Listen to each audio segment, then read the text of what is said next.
बिस्मिल्लाहिर्रहमानिर्रहीम। मैं मोहम्मद अमीन देसी किचन के साथ फिर हाज़िर है। अच्छा जी, अब मैं आपको चटनी बता रहा हूँ। ये आप इस्तेमाल कर सकते हैं आलू वाली टिक्की के साथ, शामी के साथ, कबाब के साथ, किसी चीज़ के साथ। इसमें पुदीना नहीं डलेगा। इसमें क्या चीज़ डलेगी, इमली का थोड़ा सा पानी डलेगा, लहसुन की 2 गुटियाँ डलेंगी, हल्का हस्बे ज़ायक़ा नमक और हस्बे ज़ायक़ा हल्दी। हस्बे ज़ायक़ा आप मिर्च इस्तेमाल कर सकते हैं, 2 से 4 हरी मिर्च और सूखा धनिया। इस इस्तेमाल करने का तरीका क्या बनाने का। अच्छा जी, ये सारी चीज़ें मैंने ग्राइंडर में डाल दी। अब इससे थोड़ी सी देर आप चलाएं, चेक करें।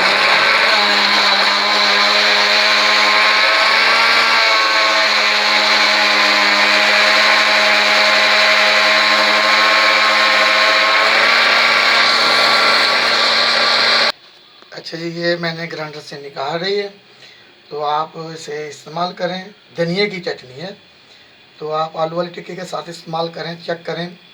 अच्छी लगे तो लाइक कर देना।